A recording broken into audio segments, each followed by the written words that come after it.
여러분 초대해 주셔서 감사하고요. 또 이렇게 다시 만나게 돼서 너무 감사합니다. 목사님께서 그 뜻을 정하여라는 주제를 주셨는데, 목사님이 요즘 다니엘 말씀을 하시고 계신다 그래서 큰일 났다, 중복되면 안 되는데, 그러나 주님께서 중복 안 되는 말씀으로 주신 줄로 믿습니다. 여러분, 우리가 내 믿음의 수준을 진짜 언제 제일 확인할 수 있을까요? 우리가 평소에 이렇게 예배 드리는 모습, 또 성경 공부하는 모습, 또 모여서 또 이렇게 뭔가 기도 제목을 가지고 막 기도하는 모습들, 이런 것들 보면 사실은 우리가 이제 좀 조절할 수 있지 않습니까? 내가 은혜가 있는 척 충분히 조절 가능하죠. 그러다 보면 나도 나 자신에게 속을 때가 있습니다. 그래서 이런 예배의 모습, 평소에 만나는 모습 속에는 김 집사님도 믿음이 너무 좋아 보이고, 이 집사님도 믿음이 너무 충만해 보이고, 심지어 나도 정말 성령 충만한 것 같은 느낌이 듭니다. 그러나 내 믿음의 수준이 확인되는 때는 언제냐? 인생의 모진 고난과 문제를 마주할 때 내 믿음의 밑바닥, 밑낯이 드러나지요. 환난과 고난과 인생의 문제를 만났을 때 사실 가장 필요한 것이 믿음의 근육입니다. 그 시간만큼은 우리가 그동안 배우고 기도하고 알았던 그 믿음의 근육을 으쌰하고 발휘를 해야 함에도, 정작 큰 문제를 만나면 멘붕에 빠지고, 그동안 내 믿음 어디 갔었던 거야?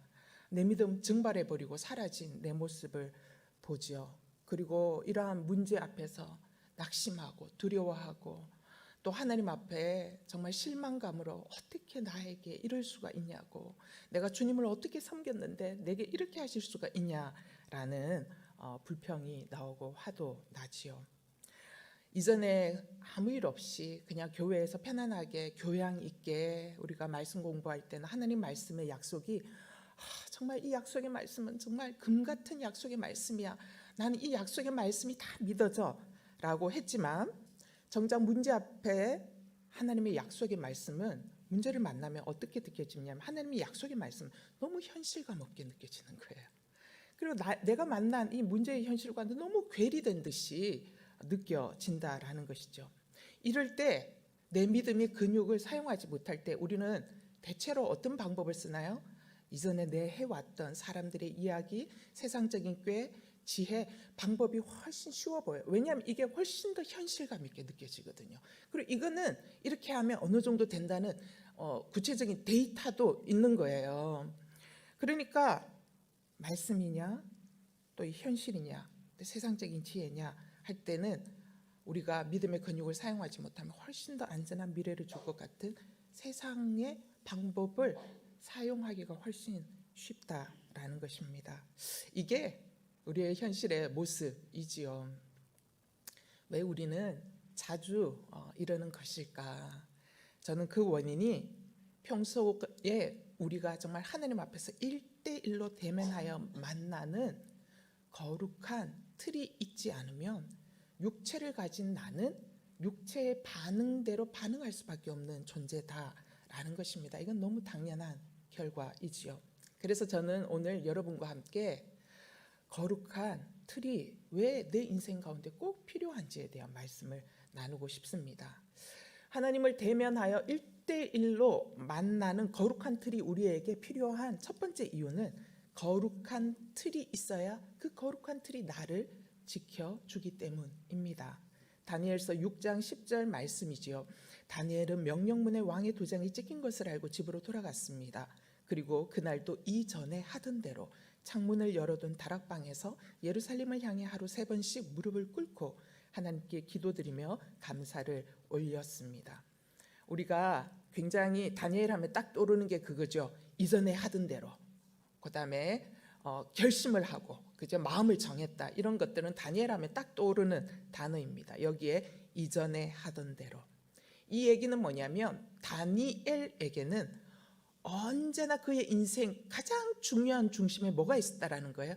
거룩한 틀이 있었다라는 것을 증거해주고 있는 단어가 바로 이전에 하던 대로라는 단어입니다. 다니엘은 평생 동안 1대1로 하나님을 대면하여 만나는 이 거룩한 틀이 굉장히 견고했고 또한 꾸준했고, 근데 얼마나 견고하고 얼마나 꾸준했는지 다니엘을 시기 질투했던 메대와 바사의 신하들조차도 다니엘의 이 거룩한 틀을 너무 잘 알고 있었다는 거죠. 다니엘이 하루에 몇 번 기도하는지, 다니엘이 기도하는 그 시간은 언제인지, 그리고 기도하는 장소가 어디인지조차 대적들도 너무 환하게 알고 있을 정도로 다니엘에게는 이 거룩한 틀이 너무나도 그의 인생의 중심부에 자리 잡고 있었다는 것입니다. 지금 제가 읽었던 다니엘서 6장에 전에 하던 대로 이때 다니엘의 나이가 몇 세냐? 80세 정도라고 성경학자들은 추정하고 있지요. 이 다니엘이 전에 하던 대로라는 이 거룩한 틀로 그의 인생을 이렇게 쭉 지켜오는 이 거룩한 틀의 습관은 그러면 언제부터 시작되었냐? 당연히 다니엘서 1장부터 시작되었겠죠. 다니엘서 1장 8절에 다니엘은 뜻을 정하여 왕의 음식과 그가 마시는 포도주로 자기를 더럽히지 아니하리라 하고 자기를 더럽히지 아니하도록 환관장에게 구하니, 1장에서 다니엘이 뜻을 정했다라는 것입니다. 포로로 잡혀온 다니엘이 하나님 앞에 뜻을 정한 때의 나이가 몇 세이냐? 15세 정도입니다. 포로로 잡혀왔던 이 10대 시절부터 다니엘은 하나님 앞에서 뜻을 정해서 자신을 거룩한 틀, 하나님을 대면하여 만나는 이 기도에 자신의 인생 전부를 걸기로 결정한 것이죠. 그리고 그 15세 때부터 시작된 이 거룩한 틀이 그의 나이 80세에 이르기까지 계속적으로 이어졌다는 것입니다. 65년 동안 계속적으로 이어졌고, 다니엘에게 이 기도는 자신의 인생을 붙들어주는 매우 강력한 영적인 틀이었습니다. 여러분, 사람이 순간 감동받아서 결단하는 것은 우리가 김 집사님도 하고 이 집사님도 하고 박 집사님도 하고 다 할 수 있어요. 감동받으면 내 목숨도 드린다 하고 주님 앞에 여기서 일어서서 다 할 수 있죠. 그러나 이 거룩한 결단과 이 결심을 계속적으로 이어간다라는 것은 정말 쉬운 일이 아니죠.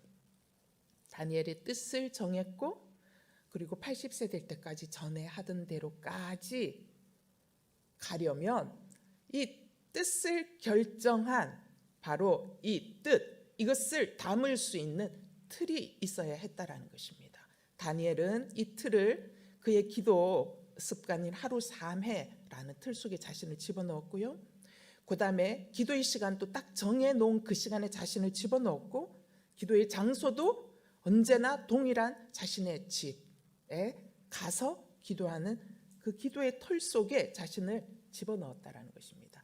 다니엘이 뜻을 정한 이 결단과 결심을 바로 이러한 구체적인 틀 속에 자신을 집어넣었기 때문에 뜻을 정해서 65년 동안 이어지면서 전에 하던 대로까지 꾸준히 할 수 있었다라는 것이죠. 다니엘이 기도한 시간이 언제냐? 오전 9시, 낮 12시, 오후 3시. 다니엘은 어떤 자리에 있었죠? 정말 페르시아라면 지금 같은 미국처럼 강대국입니다. 거기에 왕의 2인자 총리의 자리에 있었다라는 것입니다. 9시, 그 다음에 12시, 오후 3시는 총리로서는 굉장히 바쁜 시간입니다. 너무나도 분주한 시간이죠. 근데 가장 분주한 이 시간에 다니엘은 어떻게 해요? 기도하기로 결단했다라는 것입니다. 그리고 그 기도의 시간에 자신을 집어넣은 것이죠. 여기에서 우리가 하나 볼 수 있는 것은 뭐냐면 다니엘의 간절한 절박성을 우리가 볼 수 있습니다. 다니엘이 바벨론이라는 이 땅에 포로로 끌려온 소년이죠. 바벨론의 문화는 어마어마한 문화입니다. 정말 발달한 문화이죠. 근데 이 포로로 끌려온 소년이 바벨론 땅에 와서 보니까 자신이 이전에 한 번도 보지 못했던 그 거대한 문화, 바벨론이라는 화려하고 막강한 문화를 본 것입니다.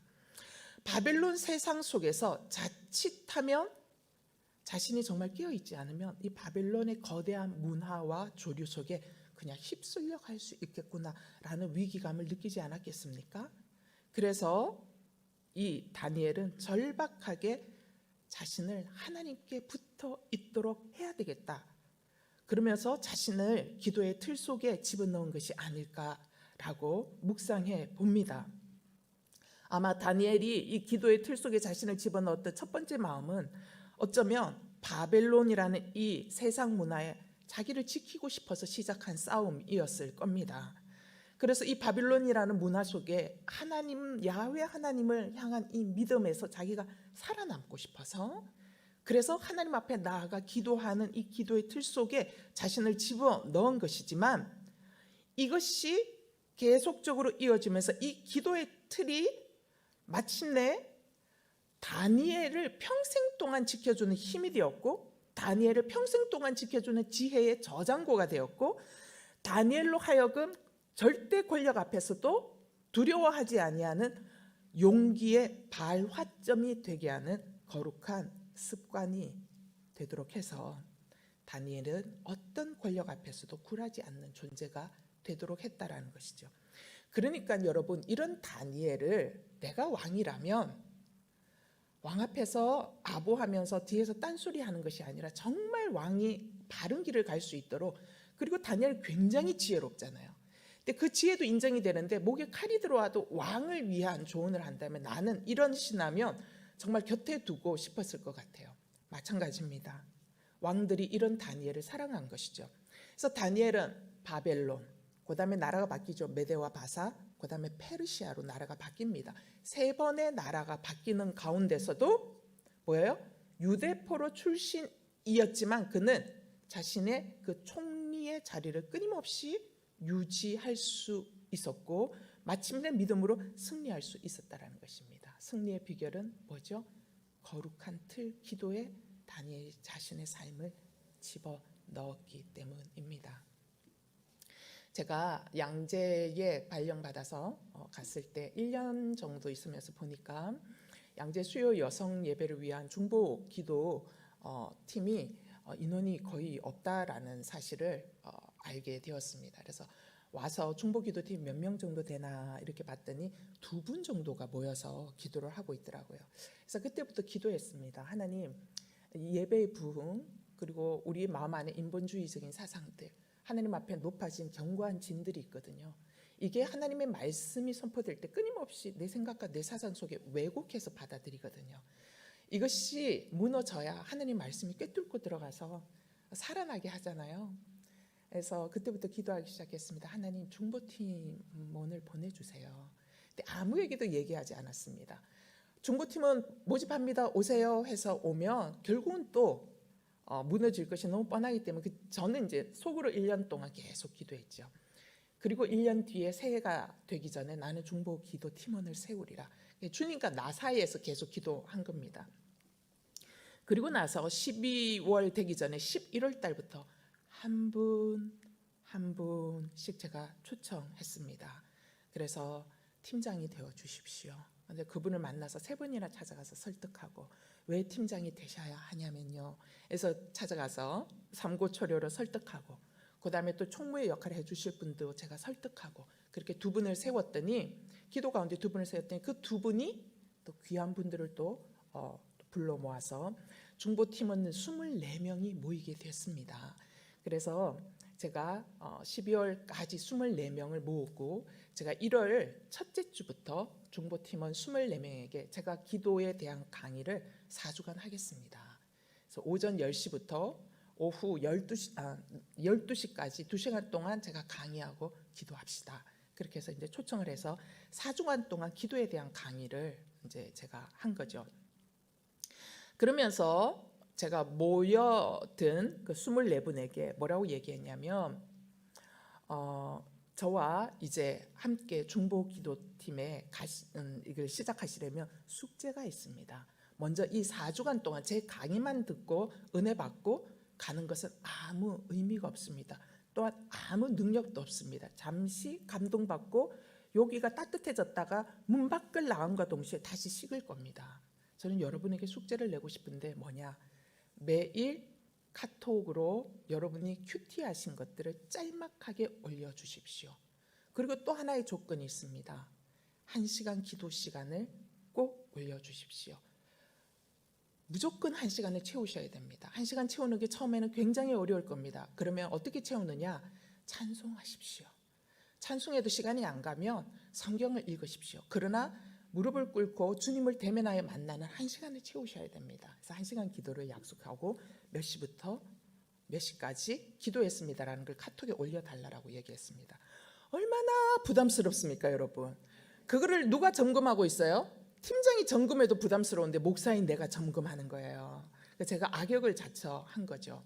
왜냐하면 제가 제 인생의 기도의 이 거룩한 틀을 만들었을 때 이거를 만들 수 있었던 것은 제 주변의 친구들과 제가 약속하면서 서로가 서로를 돌봐주고 견제해주고 데려오고 왜 못 왔냐고 얘기해주면서 제가 이거를 가능했기 때문에 제가 이제 중보기도 팀원들에게 이거를 한 거죠.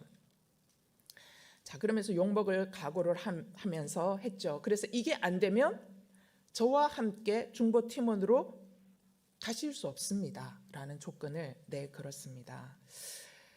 제가 이렇게 조건을 내건 이유는 여러분 너무 잘 이해가 되시죠? 왜냐하면 중보기도 팀원들을 거룩한 틀 속에 그들을 집어넣어야 되겠다라고 생각을 했기 때문입니다. 한순간의 결단은 언제든지 무너질 수 있기 때문에 무너지는 결단을 다시 일으켜 세워줄 수 있는 거룩한 틀, 이 안에 이들이 들어오는 수밖에 없다라는 생각을 했습니다.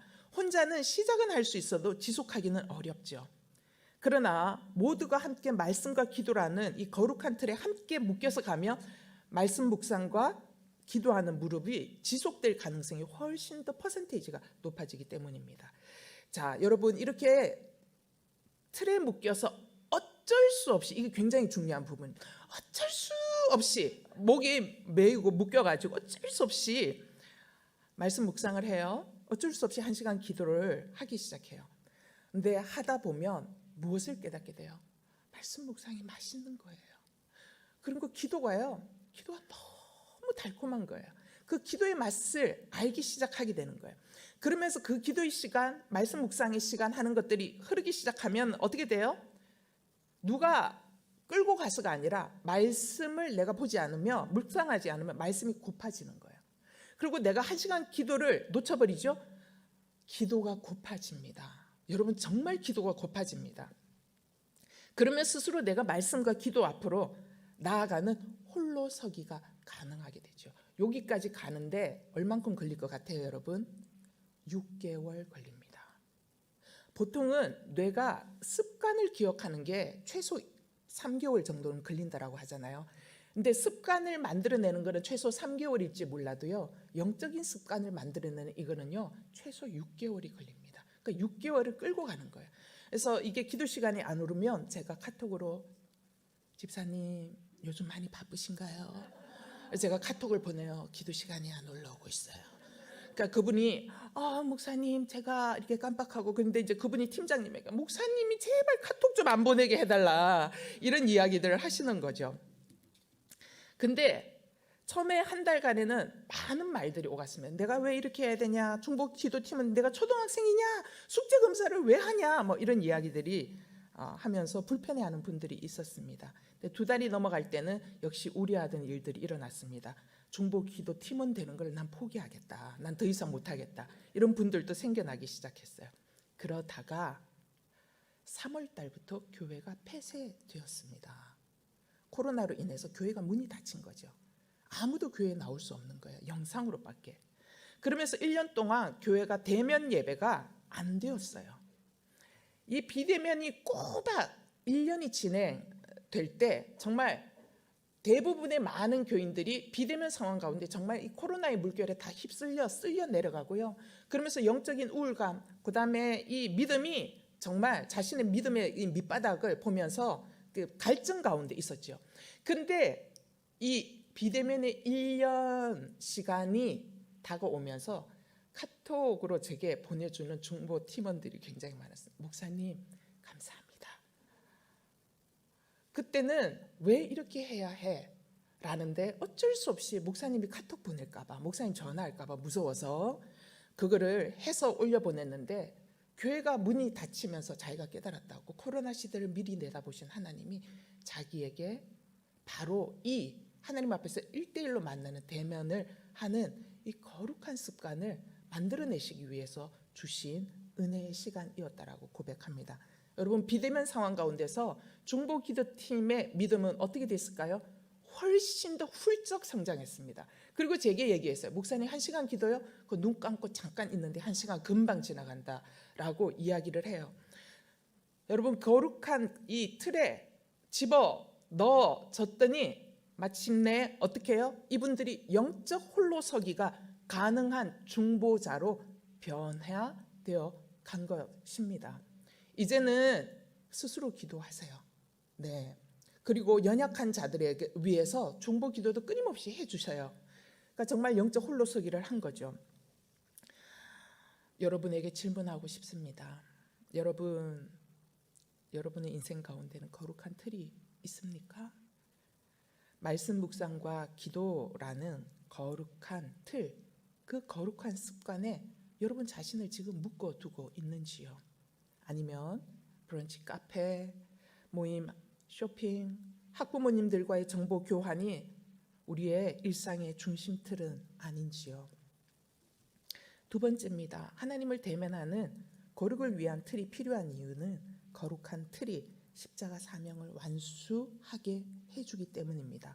누가복음 22장 39절에서 42절 말씀입니다. 예수께서 예루살렘 밖으로 나가 여느 때처럼 올리브산으로 가시자 제자들도 따라갔습니다. 그곳에 도착하자 예수께서 그들에게 말씀하셨습니다. 너희가 시험에 빠지지 않도록 기도하라. 예수께서는 제자들로부터 떨어져 돌 던지면 닿을 만한 곳으로 가서 무릎을 꿇고 기도하셨습니다. 아버지여, 만일 아버지의 뜻이면 내게서 이 잔을 거두어 주십시오. 그러나 내 뜻대로 하지 마시고 아버지의 뜻대로 되게 하십시오. 여러분, 예수님의 기도 습관에 관계된 말씀이 성경 곳곳에 등장하고 있지요. 주님은 새벽 미병에 일어나 항상 기도하셨죠. 사역 준비를 위해서도 먼저 기도하셨죠. 그리고 사역을 마무리하고 대중들이 환호할 때 환호하는 대중들을 뒤로하고 홀로 하나님과 대면하기 위해서 또다시 기도하셨던 분입니다. 그렇게 예수님의 일상은 언제나 기도라는 거룩한 틀을 중심으로 시작되었고 진행되었고 마무리되었습니다. 이건 우리가 너무나도 잘 아는 사실이죠. 특별히 제가 지금 방금 읽은 이 말씀은 주님께서 십자가 죽음을 앞에 두신 상태에서조차도 제자들을 데리고 여느 때처럼 어떻게 해요? 겟세마네 동산으로 가서 기도하시는 장면입니다. 우리는 생각합니다. 예수님이 그래도 하나님의 아들이시니까 그래도 그분 안에는 십자가를 지실 수 있는 영적인 힘이 내재해 있을 수밖에 없는 거 아니냐. 그러니까 하나님의 아들이시니까 십자가를 지실 수 있는 것이 너무나도 당연하지 않냐라고 합니다. 하지만 여러분, 예수님이 하나님의 아들이셨어도 예수님은 우리와 동일하게 육체를 입고 계신 사람의 아들이기도 하십니다.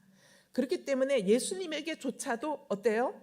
우리와 동일하게 십자가는 가장 어려운 마지막 관문이었고 마지막 사역이었습니다.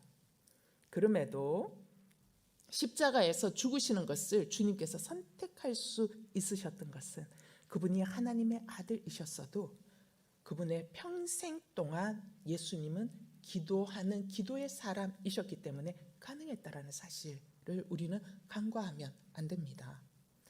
여러분, 세상에서 가장 어려운 일이 뭔 줄 아세요? 세상에서 가장 어려운 일은요, 내 뜻을 꺾는 일입니다. 나를 미혹하는 사단을요, 우리가 말씀 공부를 많이 하면 내 마음 가운데 떠오르는 생각이 이게 사단이 충동질하는구나 라는 거 분별이 금방 와요. 근데 분별이 금방 와도 내 뜻을 꺾는 것이 너무 어려운 거예요. 그래서 어떻게 생각하면 말씀으로 사단이 내게 주는 이 거짓된 생각을 잘라내는 거는 어쩌면 쉬운 일일 수 있어요. 그러나 내 뜻을 꺾는 것은 오직 기도가 아니면 불가능합니다. 주님이 평생 동안 해오신 이 기도의 습관은요, 주님으로 하여금 매일마다 내 뜻을 꺾고 뭐예요? 아버지께서 원하시는 것을 선택하는 순종 훈련이셨죠. 그래서 예수님이 얘기하시잖아요. 나는 내 자의로 말하지 않는다. 아버지께서 내게 주시는 말씀을 말할 뿐이다 라고 말씀하시죠. 주님 그분은 한 번도 당신이 원하는 것을 말하신 적이 없고 언제나 아버지의 뜻을 따라 말하시고 아버지의 뜻을 따라 옮겨 다니셨고 아버지의 뜻을 따라 행하셨다라는 것이죠. 예수님의 이 매일의 기도 습관이 다시 마지막 관문 앞에 십자가를 지시는 마지막 순종을 하게 했고 이 땅에 오신 하나님의 목적을 끝까지 완성하는 승리를 맛보도록 한 것입니다. 하나님의 아들이셨어도 주님, 우리 주님을 이끄신 힘은 기도라는 거룩한 틀이었습니다. 여러분, 우리가 내 삶의 자리에서 십자가를 지는 것이 왜 그렇게 잘 안 될까요? 기도가 없기 때문이죠. 퐁당퐁당 기도하거든요. 퐁당퐁당 기도는 능력이 없어요. 여러분, 만나는 매일 새벽에 나가서 만나를 거두어야 되는 거예요. 왜 그럴까요? 만나는 오늘 하루치 양식이에요. 기도는 오늘 하루 내가 주님과 동행할 수 있는 능력이고 힘을 공급받는 자리입니다. 베드로는요, 다른 사람은 다 주를 버릴지라도 나는 주님을 버리지 않겠습니다. 호언장담했죠? 아니, 실제로 이 말할 때 베드로에게는 나는 절대로 주님을 버릴 마음이 1도 없어 라는 마음이 분명히 있었습니다. 하지만 베드로에게는 평소에 기도하는 거룩한 습관이 없었기 때문에 자신의 호언장담과 자신의 마음과는 달리 위기 앞에서 주님을 부인할 수밖에 없었습니다. 여러분, 이러한 베드로의 모습은 곧 나의 모습이지요. 평소 매일 기도를 통해서 내 뜻을 꺾는 부단한 연습이 없으면 우리도 중요한 순간에 베드로처럼 내 뜻대로 하게 되지 절대 하나님의 뜻대로 할 수 없는 법입니다. 예수님께서 예수님에게 하나님이 원하시는 하나님의 뜻은 무엇입니까? 당연히 인류를 구원하기 위해 예수님이 죽는 것입니다. 그렇다면 하나님이 나에게 원하시는 하나님 아버지의 뜻대로는 무엇일까요? 당연히 내 가족 구원을 위해서 내 자존심이 죽는 일이지요. 나를 괴롭게 하는 회사 상사의 구원을 위해서 내 자존심이 죽는 것입니다. 여러분, 회사 상사가 내가 노력하고 애쓰고 연구한 것을 마치 자신이 한 것처럼 쓱싹 가져가서 승진에 사용하는 상사일지라도 그 한 사람의 구원을 위해서 참아주고 견디는 것, 이게 아버지의 뜻대로 구원을 위해 가는 길이라는 것이죠. 예수님은 십자가의 죽음을 앞두고 땀방울이 핏방울이 되도록 기도하시는 이 예수님 곁에서 제자들은 어떻게 해요? 쿨쿨 잠이나 자고 있었죠. 제자들은 변하지 않았어요. 여러분, 예수님 곁에서 쿨쿨 잠이나 자고 있는 제자들처럼 도무지 변할 것 같지 않는 내 가족일지라도 도무지 내가 이렇게 선한 마음으로 중보하고 선한 마음으로 내 자존심을 끄끔해도 도무지 변하지 않을 것 같은 내 상사일지라도 구원을 원하시는 하나님의 뜻을 위해 피땀을 쏟으시며 기도하던 예수님처럼 나도 기도하는 것이 구원을 위해 내가 죽는 것입니다. 이게 내 뜻대로가 아닌 아버지의 뜻대로의 기도이지요. 여러분, 우리의 기도가 주님은 여기까지 가길 원하십니다. 그리고 나를 이 거룩한 틀 속에 집어넣고 매일 주님과 친밀한 교제를 하면 지금 나는 여기까지 갈 수 없지만 주님은 나로 하여금 여기까지 갈 수 있는 사람으로 성령님께서 그렇게 이끌어 가십니다. 우리가 이렇게 갈 수 있기 때문에 주님은 우리에게 당신 역시 기도라는 거룩한 틀을 중심으로 사셨고 그 기도 때문에 구원 역사의 완성을 이루셨다라는 것을 우리에게 보여주고 계신 것이죠. 세 번째입니다. 하나님을 대면하는 거룩을 위한 틀이 필요한 이유는 거룩한 틀이 주님께 붙어있게 하기 때문이지요. 여러분, 우리가 일을 하다 보면 지칠 때가 반드시 옵니다. 내가 지쳤다라는 것을 모른 채 계속 하다 보면 번아웃 되죠. 그죠? 심적으로 영적으로 아주 깊은 탈진에 빠지게 됩니다. 여러분, 우리가 지친다라는 이것은 무엇을 의미하고 있죠? 인간의 힘이 독립적인 것이 아니라 종속적인다라는 것을 보여주는 증거입니다. 즉, 인간의 힘은 오직 하나님으로부터 온다라는 증거이지요. 저도 사역을 하다 보면 가끔씩은 이제는 좀 그만하고 싶다, 이런 마음이 들 때가 있습니다. 더 이상 내 안에서 나올 것이 아무것도 없다라는 생각이 정말 문득문득 들 때가 있죠. 근데 이런 생각이 언제 드냐? 내가 지쳐 있을 때입니다. 어떤 일을 몰입하고 나서 굉장히 지쳐 있으면 바로 또 그 다음 날 또 강의해야 되고, 또 바로 또 그 다음 날 또 설교해야 되고, 이렇게 막 다람쥐 쳇바퀴 돌듯이 돌다 보면 더 이상 내 안에 퍼줄 물이 없는 나를 바라보면서 사표 써야겠다, 이런 생각이 들죠. 근데 이럴 때는 언제나 내가 보면 한결같이 이게 지쳐 있는 상태인 겁니다. 근데 내가 이제 이런 마음이 들 때 제가 무슨 생각이 돼? 이런 마음 드는 게 내게 은혜구나. 왜냐하면 내가 지쳤다라는 것을 알려주는 이 사인이 있기 때문에 내가 사실은 매일 주님 앞에 더 나갈 수밖에 없는 존재라는 걸 내가 인정할 수밖에 없다라는 것입니다. 그래서 제가 가난함으로 오늘도 어쩔 수 없이, 제가 늘 얘기하지만 오늘도 가난함으로 어쩔 수 없이 기도라는 거룩한 틀에 나를 묶어두게 만들기 때문이지요. 요한복음 15장 4절에서 5절 말씀입니다. 내 안에 머물러 있어라. 그러면 나도 너희 안에 머물러 있을 것이다. 가지가 포도나무에 붙어 있지 않으면 스스로 열매를 맺지 못하는 것처럼 너희도 내 안에 있지 않으면 열매를 맺을 수 없다. 나는 포도나무고 너희는 가지다. 그가 내 안에 있고 내가 그 안에 있으면 그 사람은 많은 열매를 맺는다. 나를 떠나서는 너희가 아무것도 할 수 없다. 여러분, 누가 자신을 하나님과 연결되어 살아가는 거룩한 묶임에 나를 묶어 놓을 수 있습니까? 자신이 어떤 존재일 뿐인지를 아는 자만이 나를 하나님께 묶어 둘 수 있다는 것입니다. 주님이 말씀하시죠. 너는 포도나무 아니고 너는 가지거든. 여러분, 가지는 스스로 열매 절대 맺지 못하죠. 반드시 나무에 붙어야만 열매를 맺을 수 있는 것입니다. 근데 세상은 자신이 한낱 가지뿐이라는 것을 몰라요.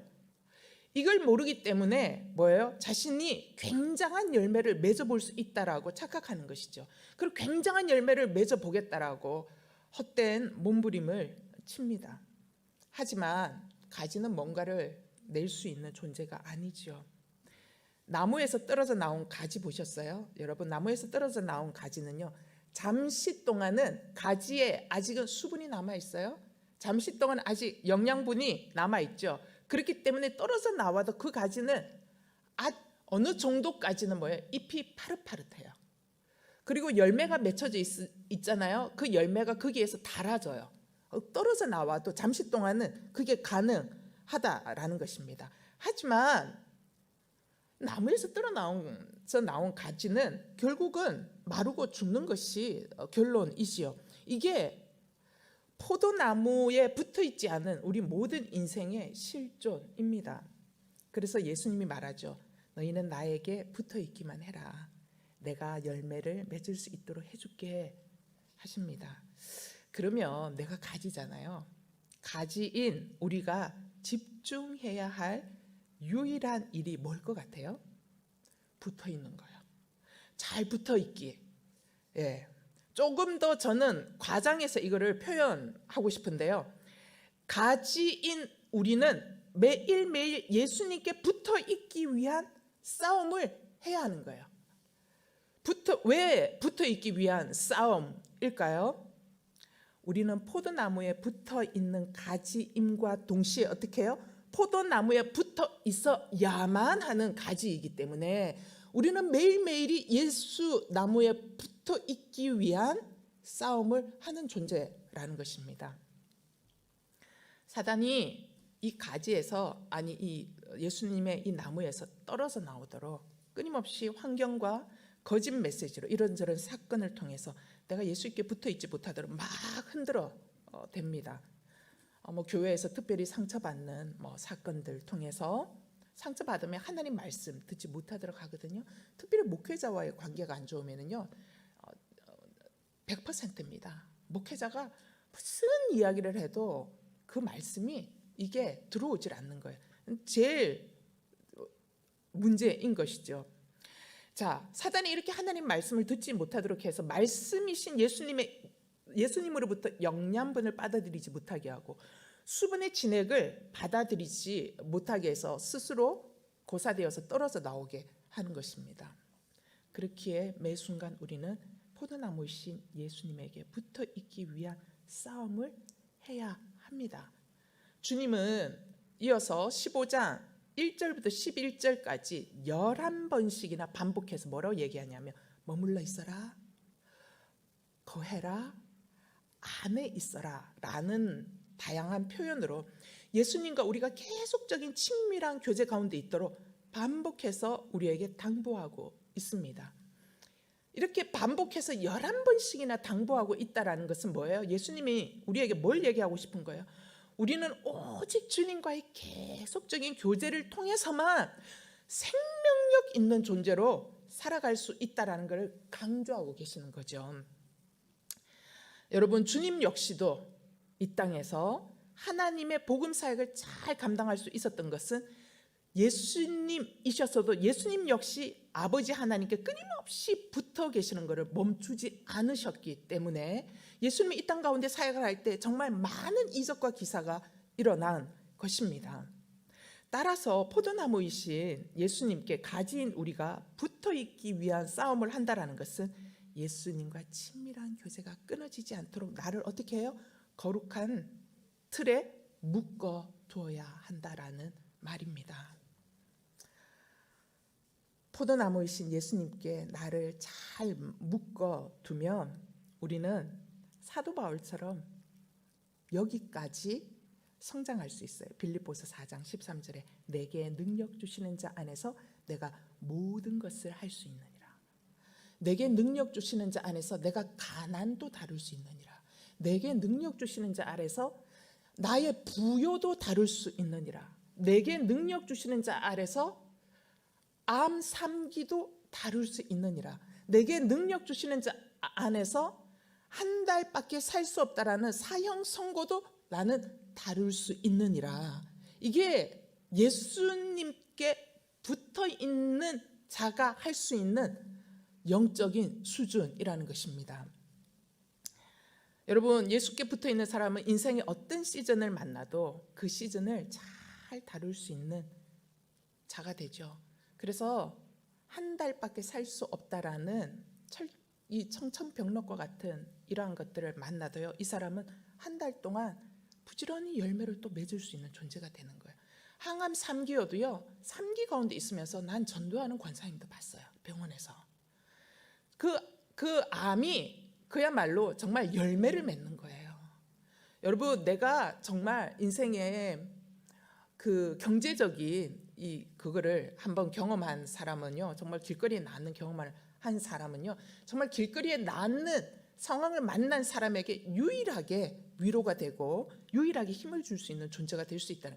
따라서 예수에게 붙어 있는 모든 인생은 어떠한 인생 시즌도 다룰 수 있다라는 것입니다. 여러분, 걷는 놈보다 더 센 놈은 누굴까요? 뛰는 놈이죠. 예.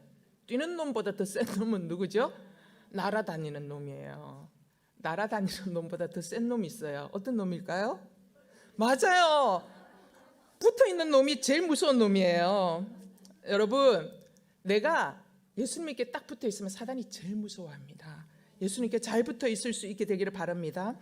거룩한 틀 속에 나를 집어넣는 것은요, 나로 하여금 주님과 딱 붙어 있도록 나를 주님께 묶어두는 것입니다. 한순간의 감동도 훌륭하고 한순간의 결단도 굉장히 훌륭하죠. 그러나 더 훌륭한 진정한 감동과 결단은 계속하는 것입니다. 거룩한 틀은 뜻을 정하여해서 어디까지 나아갈 수 있어요? 이전에 하던 대로의 삶으로 나를 이끌어가는 능력입니다. 나는 대전 온누리 교회 안에 여러분들 안에서 매일 기도 시간을 정해놓고, 그럼 정해서 하기가 어려우면 매일 기도 1시간 기도를 약속하고, 나는 몇 시부터 몇 시까지 했다, 이렇게 서로 확인해주고 그리고 격려해주고 하는 그러한 그룹들이 많아질 수 있게 되기를 바랍니다. 나 홀로 처음에는 설 수 없지만 서로가 서로에게 거룩한 틀이 되어주고, 또 말씀과 기도라는 거룩한 줄에 서로가 서로에게 묶여 매일매일 포도나무이신 예수님에게 딱 붙어갈 때 여러분에게 놀라운 인생의 열매를 맺는 그러한 은혜가 일어나게 될 줄 믿습니다. 나는 여러분에게 우리 안에 이러한 거룩한 틀, 서로가 서로에게 묶여있는 이 거룩한 줄이 연결되어져 있어요. 그래서 제가 영적인 홀로서기를 할 수 있게 되었어요 라는 이러한 아름다운 소식을 듣고 싶습니다. 난 여러분이 그렇게 하실 수 있다고 믿습니다.